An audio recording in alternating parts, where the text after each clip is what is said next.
Well, welcome everybody. I know we're going to get a few more coming in as we get underway, but welcome to Primary Sources. We're so glad that you could join today. We've got a very, very exciting guest, and I'm really anxious to get underway. So with that, while we're getting the rest of our folks into the room, let's take a look at what we're going to be exploring today. As creative beings, we spend a lot of time contemplating, pondering, thinking, and these quickly turn into plans and into our objectives as we plot what we're up to. And it's a very active part of the process. Indeed, if you're like me as a creative being, we have a lot to do on those lists. So we begin to sort of process and get our tally in order in the things that we need to do as creative beings. And quite often that approach to our art form gives us a clearer sense of where we're headed and what we're doing. It helps to sort of bring focus, and as a result we tend to then get a number of things accomplished. Sounds simple in theory, but on paper, but there are a lot of challenges to each of those boxes that we check off with what we accomplish. And that's a key part of being a doer. As a creative being, as a person in general, someone who gets things done. And I love the additional descriptive phrase here, with vigor and efficiency. Most definitely this is one of the great ways to approach what we do. I love the third definition here, an amusing or eccentric person, or someone of character. This emanates out of Australia. But whether we're working creatively in traditional mediums and working more tactily with what we do, or if we are working in digital mediums, we are artists working in a rather epic and global context. Our artistry moves all over the world. And it's all part of what helps to unify us and to show us truly what a universal art form our artistry can be. And to keep our finger on the pulse of this new advancing technology is no easy task. There are a number of things we need to do to keep ourselves focused with what we're doing and to give us direction for the journey, whether it's sources of inspiration, the importance of balance in our lives, and whether that's through meditation, religion, something that grounds us, gives us a sense of purpose in what we're doing, as well as community, family, foundations there, that the people around us who are supportive in who we are and what we do. These are important pillars as part of any life, but particularly as part of the creative life. A pillar being a primary principle of belief or a standard,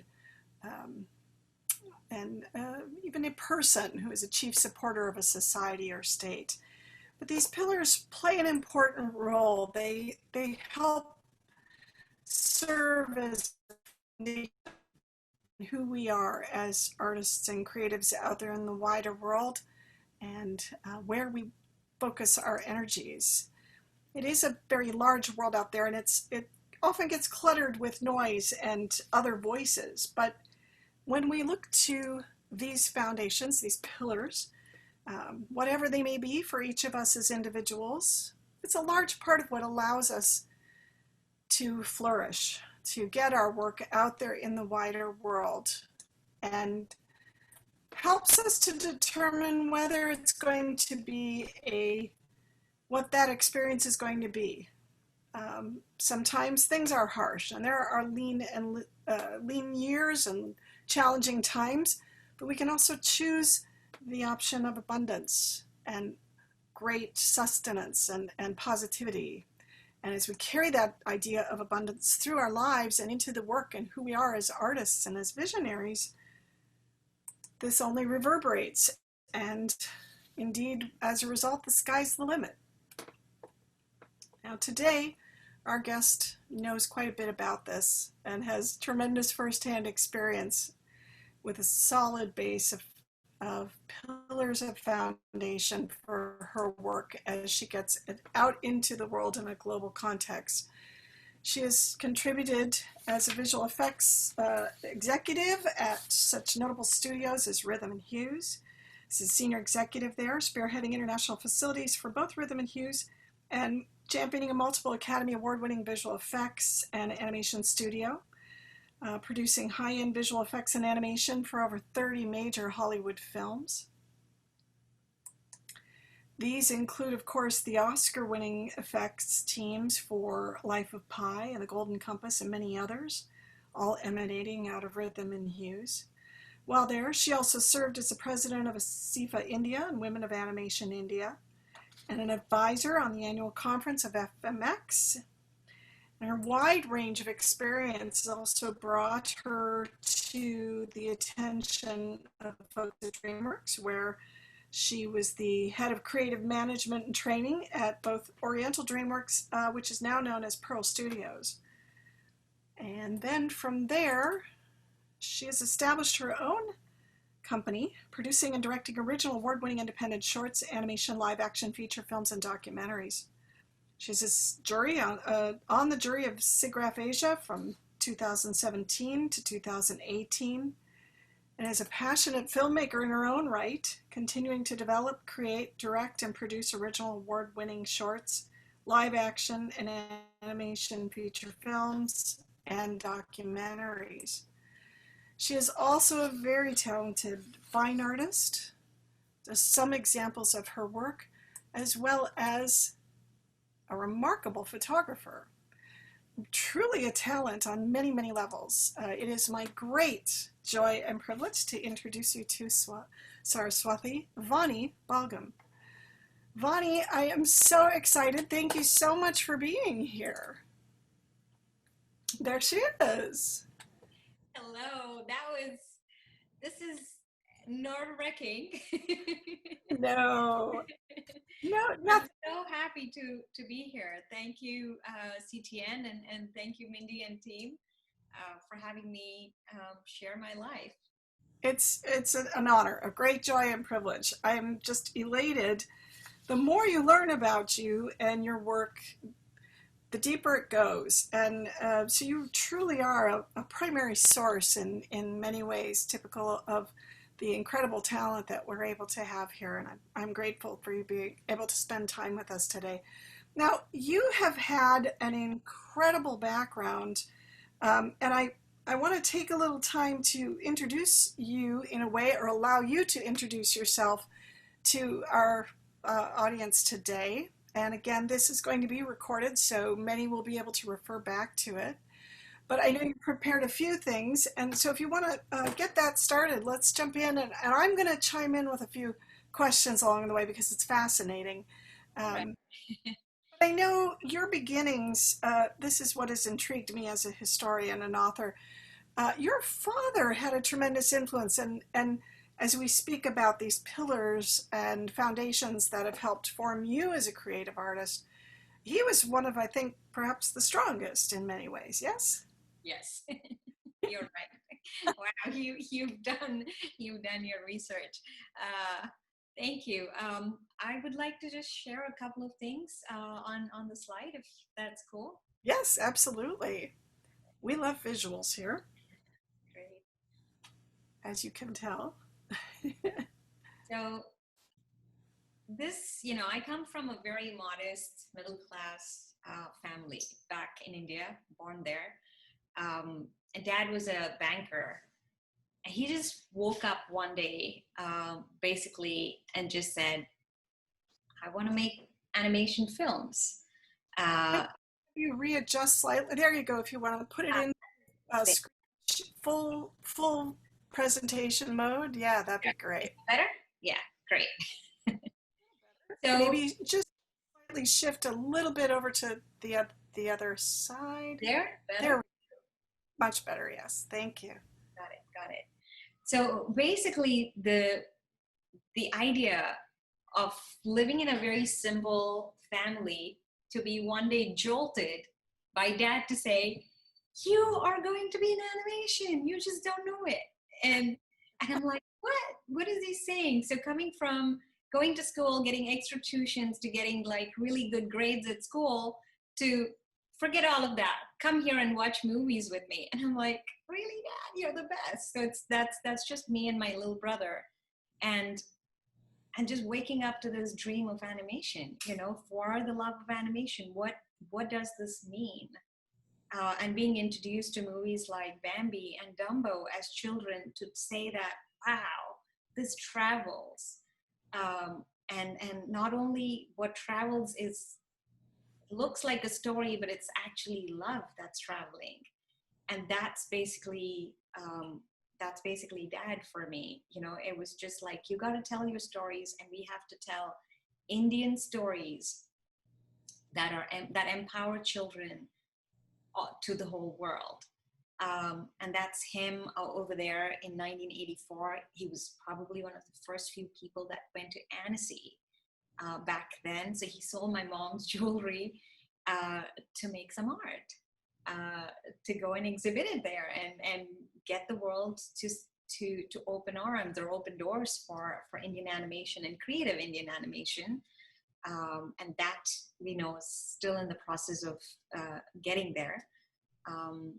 But I think more than my dad, I also want to say like a big shout for my mom, because there's one person in the family who's crazy enough to say, I gotta go do what I gotta do. And there's another crazy person in the family who says, yeah, go do it. So I feel like it was equally my mom who just stood there. I mean, I think I don't know what he really is, but I think my mom is definitely the pillar. She's like the foundation, who's like, not only to my dad, but to me and my kid brother, to go and tell us to do what we really wanted to do with our life. So that's basically my roots, my inspiration. That's him with in ANNECY and SIGGRAPH in the 80s, trying to get the attention. And this is some of the art that he had wanted to tell, stories from India, about the adventures of a hungry warrior that goes around the world trying to figure out what's the best culinary experience for kids. So these ideas are still alive in our brains, in my brain, and in my family's minds and hearts. And yeah, so timeless stories. yeah. Absolutely. And this is based on mythology, but like it's about friendship, and it's called Hanuman. So like he had this vision back then when nobody else had, of creating this vast universes, and sharing that experience with the world, sharing those stories with the world. And yeah. This was back in the days when there was no computers, right? So these were all hand-drawn, hand-painted, watercolors. We had a tiny studio back in our backyard, in our rented houses, where we had like a bunch of artists that Dad brought from different schools, and he would just say, this is how you have to do it. This is how you'll do, ink and paint, and all this craziness, which I was like, this is awesome. Like, I'm surrounded by creativity. What else would you need for a kid, right? Right. So yeah, there you go. Unfortunately, he's passed away. I wish he was around to see what I'm doing. But yeah, there it is. Clearly carry his story forward, that's for sure. Thank you. Yeah, so that was my inspiration, my family. And then as I grew up, I said, gosh, I want to do this. I want to tell my own movies. I want to write my own stuff. I was hardly 16 and didn't really run away, but I wanted to get into films. I wanted to be a storyteller. I wanted to be a cinematographer because I love visuals. Like I tell my stories with visuals. And I gave it a try, and it was very hard back then. It was such a male-dominated industry to walk in there and say, as a young kid, to go and say like, I want to be a part of this, and I'll intern. And they loved that I had this great energy, but they were also really scared. They were like, look, we cannot guarantee your safety. And I was like, what do you mean you can't guarantee my safety? It's like, well, we don't really have many women on the movie set in the night, and there are no bathrooms, and if anything happens to you, you can't come to us and complain. And I was like, this is not cool. Passion versus Yeah. safety. Like, and my mom's like, no, I didn't raise you to be unsafe. I didn't raise you to be in an unsafe environment. You do it when you feel safe and you can go after your dreams. You've got a whole life to go after them. And so I got into the visual effects industry in India. And yeah, these are just some images. So ended up wanting to be a part of the live action filmmaking, but couldn't. So visual effects was a great connectivity to be connected with the movies back then. So I ended up working as, mostly like a coordinator / creative a little bit, but every time I wanted to get creative, they were like, the men saying, I don't think you know what you're talking about. No, you don't know this and you don't know that. And I'm like, well, how did you guys know? And what's the difference? I'll start now, I'll get there. But every time there were these challenges of trying to prove yourself over and over and over again about your creative endeavors. But in the meanwhile, while I was doing all of this, I had a great boss, who was like, go girl, like he was so supportive. I don't know what it was, but he definitely saw the spark and the potential in me back then at the studio that I worked in. It was called CMM in Mumbai. And I had a great team that were really breathing heavy on me, but they also knew like they could push me, and that those years were the years of me realizing if I put my heart and mind to something, I can do it, let them say what they want to say, but if I focused, I can do this. And so that became the journey of working in the Indian film industry, and great producers, great creative talent. In fact, one of the directors, I just met her after 20 years recently, and she recognized me and she was like, this is awesome. Like I did leave something for people to remember me for. And yeah, so that was the journey. And then came ANNECY in 2000, my first ever international trip. With Brought you back to animation or got you back into animation? Well, that'll come, like I don't think I've never left animation. It's always been here, but it's just even back then in 84 when Dad started, and to 2000 when I went back to ANNECY, the Indian industry was still doing a lot of outsourcing work, and anyone that wanted to rise and say, I'm creative, I can do this, there was so much fear and scarcity exhibited all the time that I never fit into that crowd. Because I was like, I think there's just a lot. Why are we fearing expressing who we really are? Because India has a huge heritage of stories, has great, immense, like a black hole worth of mythology. And it's just got a zillion stories. And there aren't any creative people. And every time I went to these conferences, it was more about, there were very few people, and those few were guarding it so tight that it didn't allow for a community of creatives, So this, of course, I loved ANNECY, and I continue to love ANNECY for what it does. And so it kind of opened my mind to say, all right, stay in there, when the time is right, you will produce and direct. But in the meanwhile, it was a strange connection that Rhythm and Hues kind of approached me when I quit my Indian producing work and managing a studio work. And they said, hey, would you like to help us incorporate a studio for us? And I was like, I've never done that. And they're like, nobody has ever done that. And I was like, great.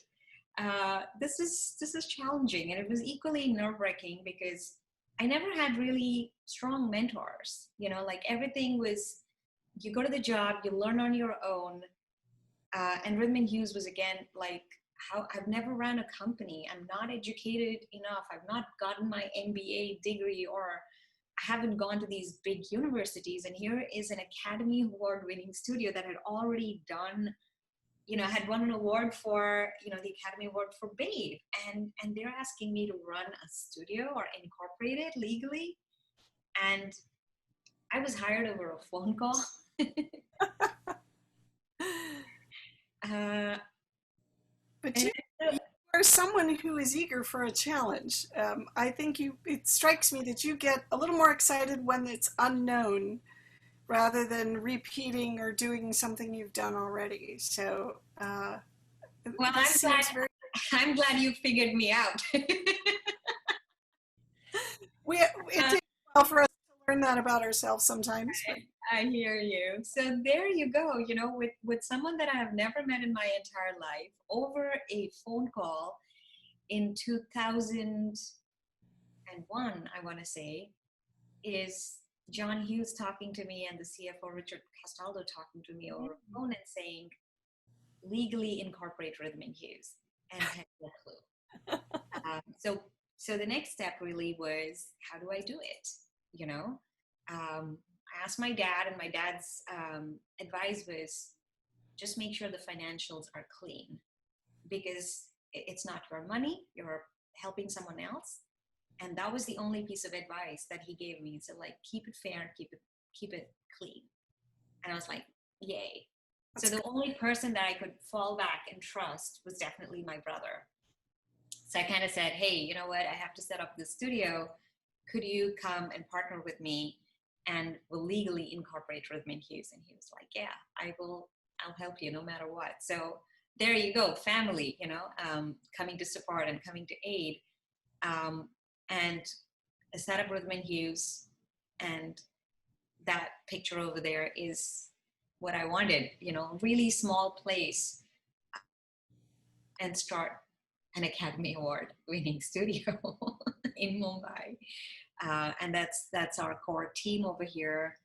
That's Prashant, my husband as well. Back then we weren't, but like we just kind of came together. And Prashant was basically very instrumental in bringing Rhythm and Hughes to India. So that's how the whole team effort kind of happened. Building a studio. Now what? Like now that you have to build, there was this really high bar already set of like, when I went to LA and I said, what do you want from me? And they, John, Pauline, and Keith, the three co-founders of the RNH version 1, like like to call it, they just basically said, we don't know, you're from India. You gotta go do what you gotta go do. I'm like, do you have anything you want me to do? Like make money, do this, like what is your vision? And I remember all the three of them in different conversations kind of telling me one very important thing, which is take care of people. And I was like, can I do that? I've never really taken care of my own self. Can I take care of people? And it was amazing when you can put yourself and care for more people, when you can relate to your experiences, having seen my father want to make his dreams come true. And he was so ahead of his time that nobody could connect with him. And here I had this opportunity to kind of live his dream to some extent, because that's what he wanted. He wanted this huge community. He wanted the Indian talent to have access to international projects and to tell Indian stories. And it was in a strange way, it was coming back. And I was like, yeah. So here, go ahead. All your life and you didn't even know it. Well, the other thing I think that speaks volumes is their support of you, saying, giving you that open door, that freedom, not forcing parameters on you, that limitations. And sometimes one of the best gifts a creative person can get is complete freedom. It can be a little stifling sometimes. Give me a deadline, give me some parameters, but at the same time, what a wonderful gift to be, that belief in you. That's terrific. I think you're absolutely right, Mindy. I think it was purely someone saying, I believe in you. I believe that you have the potential. And here is your picture that you can do whatever you want to do. Here's your blank space, right? Like here's your canvas. Yeah. canvas. Thank you. And really, it was just that. It was the trust that you put in yourself. It's the trust that someone puts in you, and it's the trust that you carry forward. So my entire experience, my contract with Rhythm and Hues was for 6 months, and it ended up being 12 years. And I think in the entire 12 years, it's really connecting. It's looking at talent and going, gosh, talent is universal. If anybody came and said it only belonged to this region of the world and not that region of the world, and that was really the challenge, is to get the teams in India to understand that we can do this together. Culture, creative differences, time zone differences, language, so many things, right? And putting everything together and saying, let's just focus on doing some great work and let everything else fall in its own place. And that basically was Rhythm and Hues, and to build for me. And you were right, absolutely right. I was just made the head of operations for someone who's never known what HR or accounting or finance. None of these departments I've never managed. Please remember that. And suddenly I am in charge of paying everybody, creating anything that I wanted. And I was like, okay, I'm going to go berserk and do whatever I want to do. And so part of it was also for me building something very beautiful. Every little prop that I collected, and these are just some ideas of what the studios look like in India, Malaysia, was I wanted to pick every little thing that had a story. From the lamp, from the artwork that was on the walls. They were all antique, ancient, that had stories. So everyone that walked felt like they were a part of that creative space. Even though we were doing very high-end Hollywood work, I always wanted to keep the roots alive of where we come from. So yeah, I love designing spaces. Such a thoughtful approach to that. And again, there's a talent to creating an environment that's creative, inspiring, that where your talent wants to be, where they want to contribute. Even though I'm making this presentation, I want to tell you that every picture has at least 1,000 people or more that have helped to make it there. From the security guard to the highest manager in the studio, including, people that I reported to, had a say. And it was such a collaborative environment that they picked, they had a voice. And that's something that I love, because I have a voice, and I wanted to make sure that everybody was heard and everybody had a voice. So in the very short time that I joined Rhythm and Hues in 2001 to 2012, till I was there for those 12 years, a studio that was so small in Los Angeles with just 200 people now became 1,500 people all over the world. So Los Angeles, Mumbai, Hyderabad, Kuala Lumpur, Vancouver, and Kaohsiung. Like, it was actually growing. The fear that, American jobs are going to be gone, or American jobs are going to be taken, we may not get all this work, now suddenly became the opposite. We had more work in the history of that studio. We had more work, more talent, more collaboration, and great supervisors, great teams and supervisors that believed in us internationally. There was always this international, and I said, what does it mean international? Because you're international too for us, and so it's just getting people to believe in you one step at a time. And that takes a lot of patience, I guess. And I think that's an important point. I mean, too often we think we've got to get that career started and uh, keep moving and keep progressing, but you bring up great points about patience, having patience with what you're doing, what you're shaping and creating, and taking it step by step. Very key points. Yeah. And then just kind of people, you know, like it's these people that matter the most. This was RNH in LA, and it's every single person some way kind of helping the other person, knowingly, unknowingly, consciously, unconsciously. But everybody is supporting everybody, and I think that is what you can do when you have that kind of support and collaboration, right?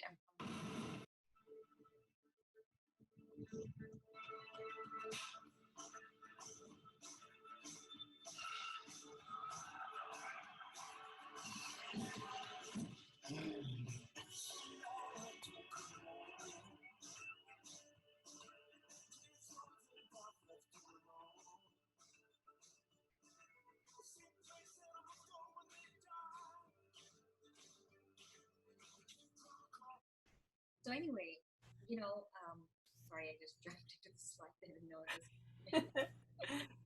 No worry. But yeah, I mean, like it was people, and it's always people. Because of those people, you get to work on some amazing projects. So my little brief time that I was there, I ended up working, you know, kind of helping people do about 40 odd projects, and all Hollywood, you know, you can see. And this led to this, which is winning the Academy Award for a Golden Compass. And there's Bill Wessenhofer right there. And it's just so humbling, you know, like him coming down with the Academy Award to India and sharing it with every single person in our studio and saying, I couldn't have done it without you. Just puts the whole purpose, you know, like you were talking about pillars. And here are the pillars. Here are the people that echo what you believe in, you know, and that we all have this immense abundance that we can get more if we share. And so that's just all of us kind of going crazy, celebrating, and sharing, you know, the project. So that's the building 4 studios part of it. That's a big chapter. Yeah. But your life has taken on new chapters. You've also been a big part of and I see as we're moving to creating community in a much wider way through your work at ASIFA India. Talk a little bit about this. So, you know, this is while Rhythm and Hues had started in 2001. There was also the need back then because we never had like a huge freelance pool of artists.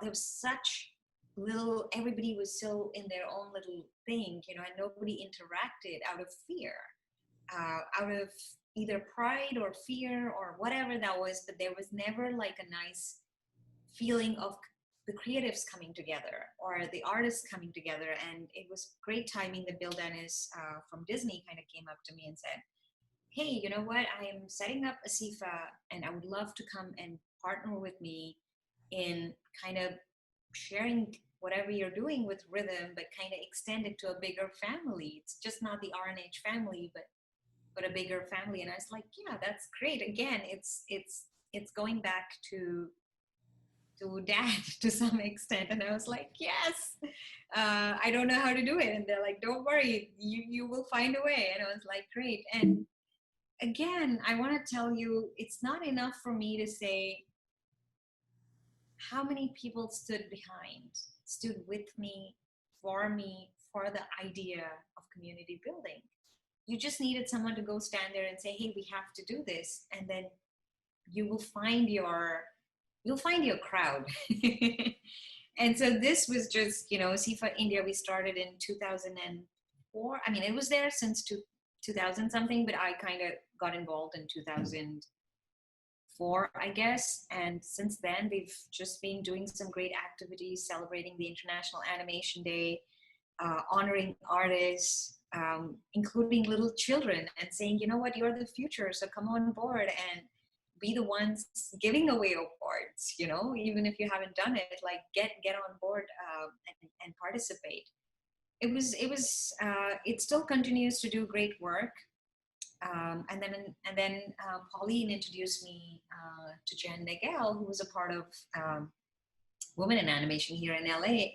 And so Jan over there kind of reached out and said, hey, Vani, while you're doing USIFA, why don't you also do Women in Animation? Because women need a voice. They're underrepresented. And I was like, yeah, I can do that too. And so here comes the building of community with Women in Animation. We started with whatever women were there in our studio and kind of extended it to the community outside. We did a lot of community related stuff, even reaching out to orphanages to empower little kids, you know, girl orphanages, to kind of show them what storytelling is, to get them excited. And so that ended I don't think community building has never ended. Like, it's always going to continue for me because there's a great amount of joy in learning personally for me. It's not so much about sharing. When I meet people, I learn more, I receive more, and then it has a great side effect that you get to share as well. So that's that. Should I jump to the next slide? In this area, it's an important part, and you've been a real pioneer, a real groundbreaker in India with introducing, kind of infusing animation into the wider view of the Indian culture. Do you are you working in schools as well? Is there much within the education system there that teaches about storytelling and about the arts, animation, visual expression, that kind of thing? We tried, but it was so nascent back then. And today I think things are changing, where there are some really great organizations and foundations in India that are going to be doing that. And I had a few conversations with them a couple of weeks ago, where they're going into school to talk about animation. They're going into maybe 8th graders to get them, to do skill training, as they want to call it, because India is big now on skills. They don't want to just do education for the sake of education, but they want to start teaching children skills so they can pick what they want to do rather than going into the typical educational system. So yeah, definitely. Well, and another great way that you've continued your father's legacy and wanting to build that and instill that into the next generations. Yeah, so while I was at Rhythm, I was very fortunate to go back and kind of push my agenda, which is like, hey guys, it was supposed to be a 6 months deal with RH, and now I'm like, doing all this operation stuff. It's cool, but it's not me, like that's not the only thing I am. I'm more than that. And I asked and kind of fought for this thing of like, I want to create some content with the Indian artists and tell a little Indian story.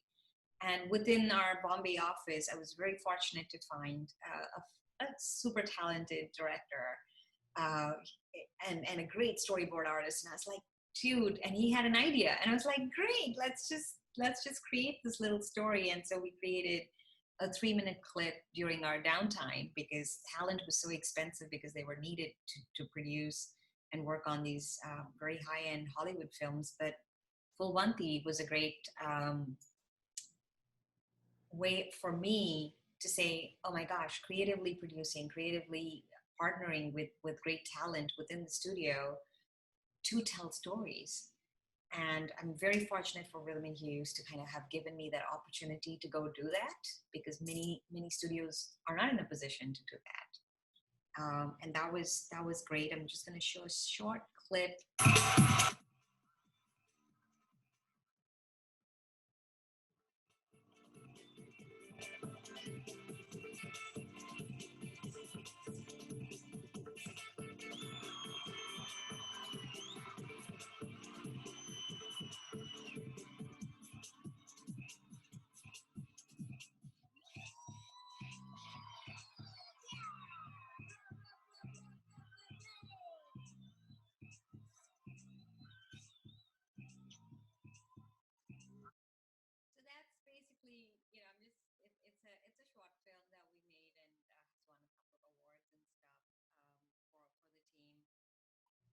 it was my dream always to kind of go back and like do creative stuff, right? So, and this was a great opportunity, but there was also the real stuff that was happening within the studio back then was Life of Pi, which again we won another Academy Award for. But it was the biggest show, the most brilliant, and working with our teams back here in LA, in Vancouver, India, Malaysia, Taiwan, like everybody was working on this massive project.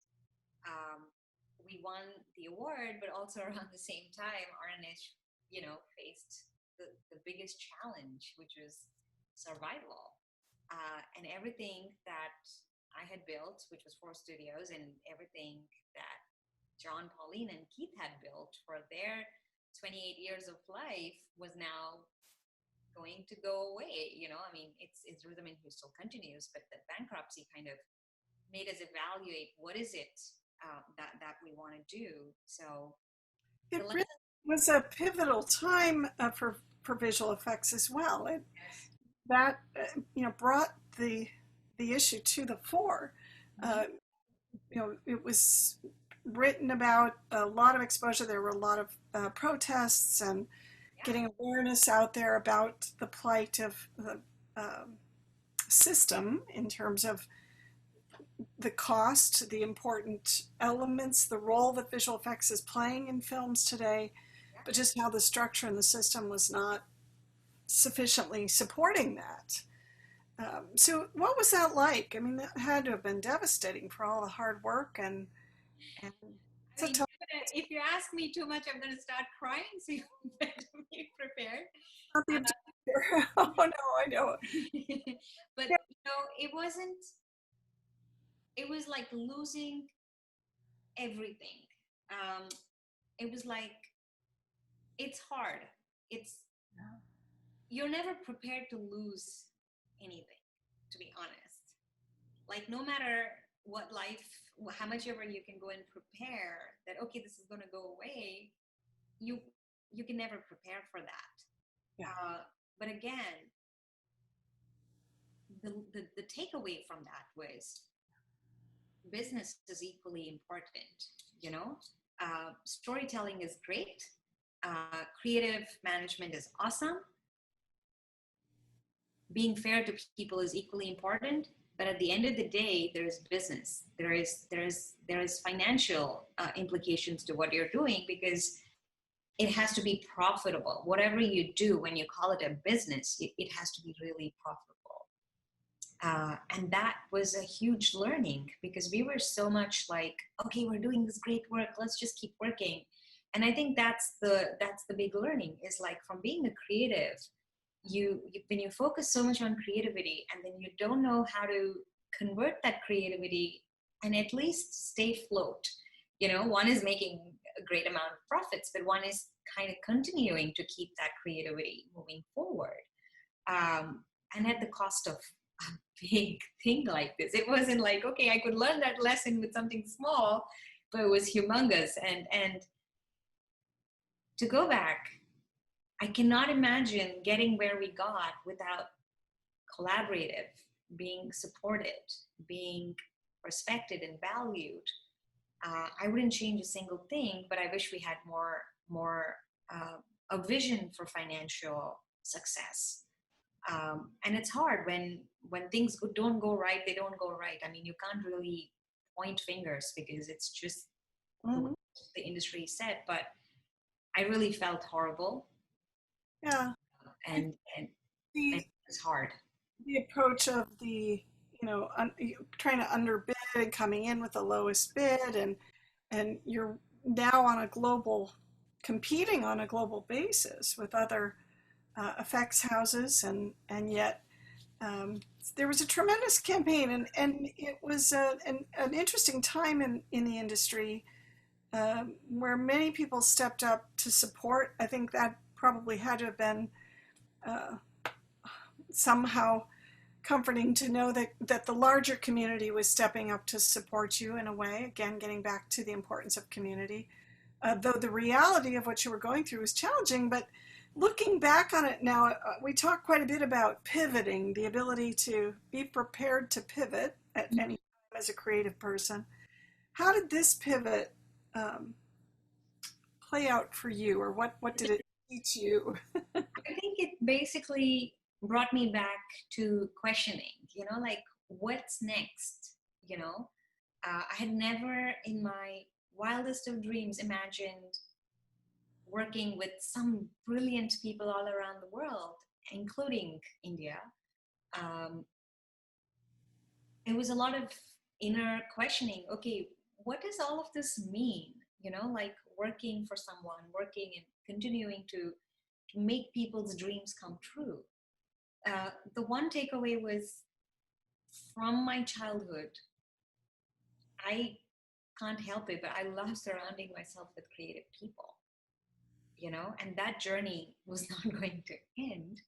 So the next thing from kind of taking that, I kind of DreamWorks, and we have a good relationship. Even when I was running Rhythm and Hughes, um, they really respected Rhythm and Hughes quite a bit, and Jeffrey Katzenberg actually had come down to our studio. There were talks that we would become a sister concern. There were all those talks back in 2004. So when bankruptcy had happened, DreamWorks said, "You need to come and work for us. Tell us what you want to do. Would you like to run another studio? Blah blah blah." And I was like, "Well, I am looking for a creative space." Because I've already built studios, I've managed over 700 plus people. I've traveled all around the world. I've worked with international offices. I understand people and I have a great connection with creative talent. And so when DreamWorks said, "All right, why don't you come to Shanghai? We have a young team of storyboard artists and a young team of Viz dev artists, and we're venturing into making Everest, which is now abominable.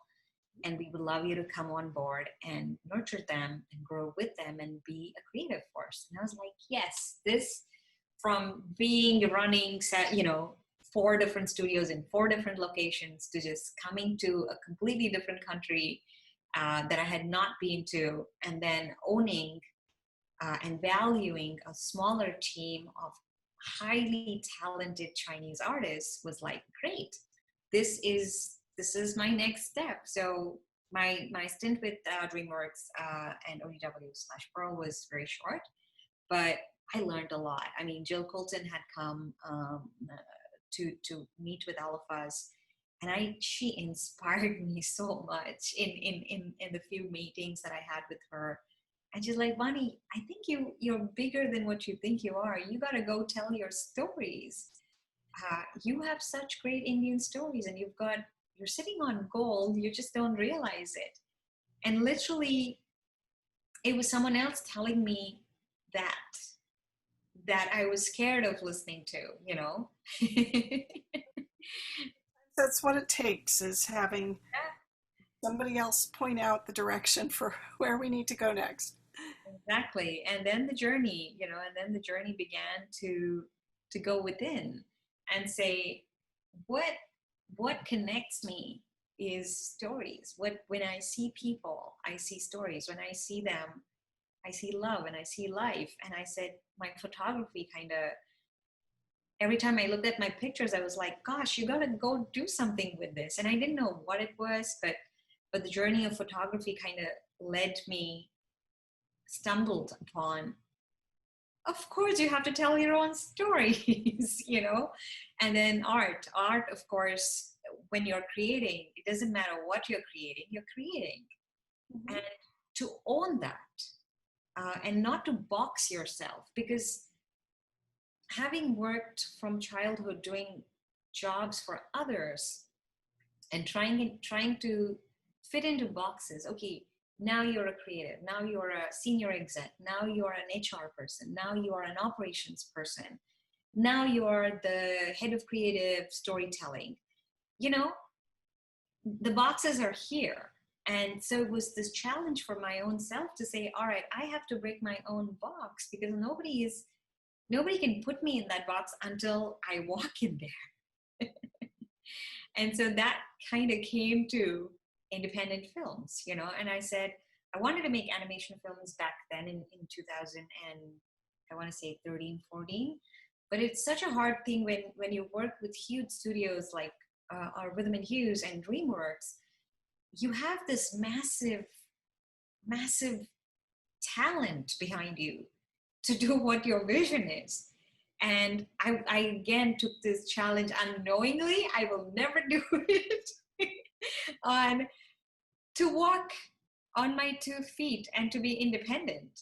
I said, I'm gonna do it independent. And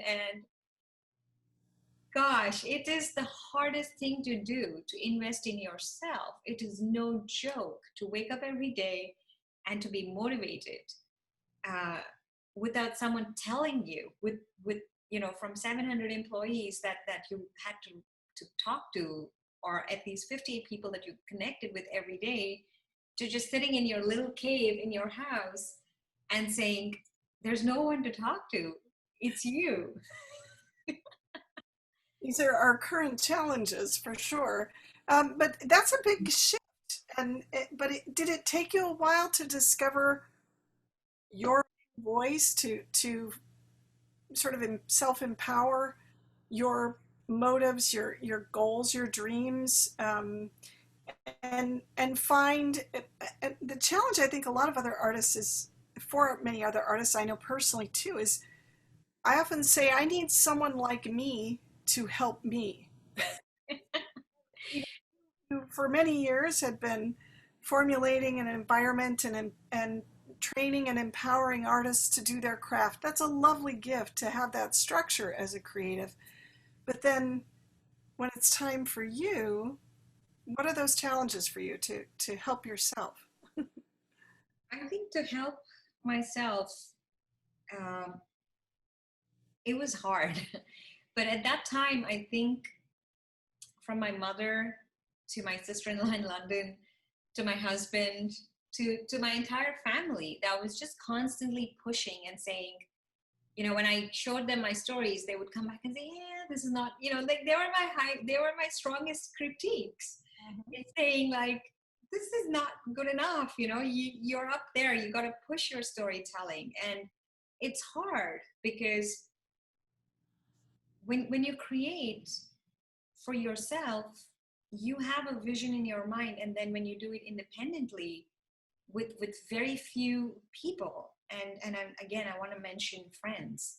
um, I'm so thankful to have had those few people in my life during the toughest times of my life to kind of uplift me and say, you know, to kind of say this sucks, but also with a sweet voice, and to say, oh, I think you can fix this, you know, like, and you can do it like this. And I was like, great, I can do this. And I think the confidence that my friends instilled in me, a few from Rhythm and Hues that are still great friends, um, you know, my best friends from school and college and my spiritual journeys, all of them coming in, kind of being there. And so what's important when you're going independent, or no matter what, I think family is the most important thing. If they have your back and if friends have your back, with a little bit of that love, I think you can, you know, like the independent films kind of became what they kind of became, into going and creating a documentary that I worked on for 4.5 years. Uh, and everybody said, she's going crazy. And I'm like, it's a documentary. It takes that long time to finish it, people. And then in the meanwhile, my mom said, oh, let the documentary take as long as it takes. But Vani, can you go and do other little things? And I didn't even think about making short films.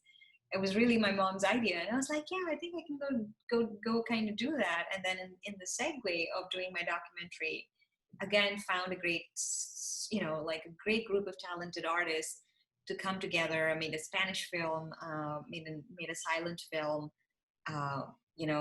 pitched a couple of projects for live action, like a full feature film. And we did like a little pilot with Third Time Lucky. And, you know, just all this stuff just fell in place. But trust me, it was hard. It was really, really hard. And the desire to continue to. I'm going to show a short clip for a few seconds. This was the documentary that I worked on. ऐसा है कि जिसको जहाँ पहुँचना है उसको वहाँ पहुँचने का प्रेरणा मिलता है, कहीं से भी मिलता है। इसलिए भारत आने का हमको भी कई जगह से प्रेरणा मिल गया था।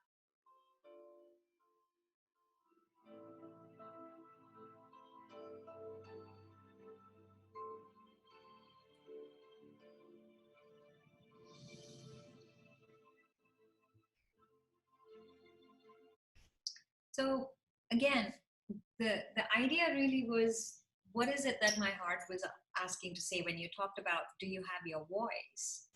And the voice was really going deep inside of India and finding those very unique stories that would have never been told. And so the documentary, this particular one, which is called Shishya, was really about that. Is my voice is to represent the underrepresented. My voice is to talk about things that are not really talked about or not made.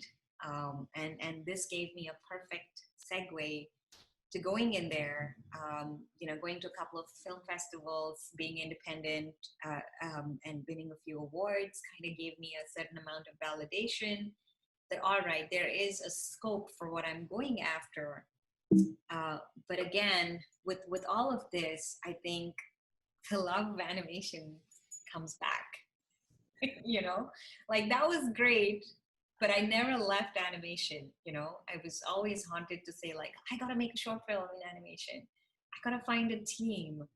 And so the journey kind of led me to the Creative Collective India. As I started speaking, yeah, Mindy?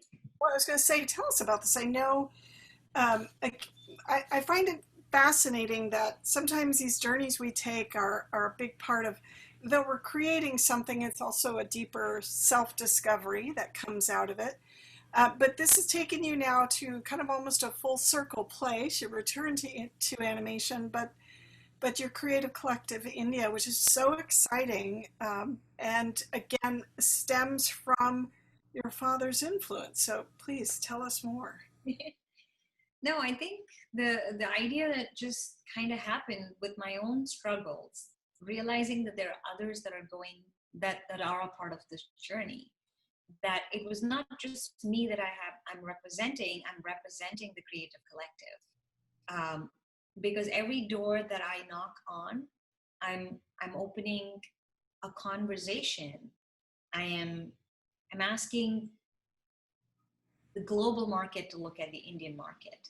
And I think with the new technology allowing people to watch films on their phones in their homes with video on demand, it is the correct time to be doing what we're doing. And so the Creative Collective India is for me to go back and say, so when I walk in with some of my concepts, I also have the studios asking me, hey, would you have another story like this from India? Or would you have something like that? And who do I get in touch with to do this? Or, oh, I love your artist. Can you connect me with your storyboard artist? Or are there more storyboard artists? And I'm beginning to bridge and build in these conversations, the dialogues between, I'm not just here again for my little self. It feels like it's again making me get out of my shell and say, gosh, you have so much to give. How can you not do that? And you've got so much to share. So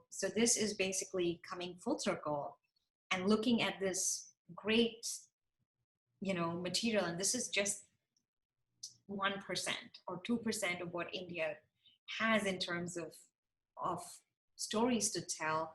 These are some images that I pulled out from the internet just to share with you, that these are friends, these are people that I know, and they are doing great work. And they're great collectives. Simple ideas that we connect with. And we're 1.3 billion people in India, and I'm like, gosh, how do I take all of this material, connect them with the right people? How do I creatively produce some of these great talented artists and get them to have a global audience and get the global viewers to look at some of the great storytelling? Again, a vision that that Dad had, and it's going full circle, as you can see. So some of the current projects I'm going to show you. So I'm very lucky and fortunate for people in India to trust me with some of their babies, as I want to call it. They have nurtured their stories for 10, 15, maybe even 20 years. And I'm also extremely picky on who I like to work with, because it's all about the heart. You know, does the story have the heart? If it has the heart, it's going to travel around the world. There's no stopping it. So I'm currently working with this fantastic project, which was pitched to me about 16 years ago. It's called Return of the Jungle, and I'm going to show you a little trailer.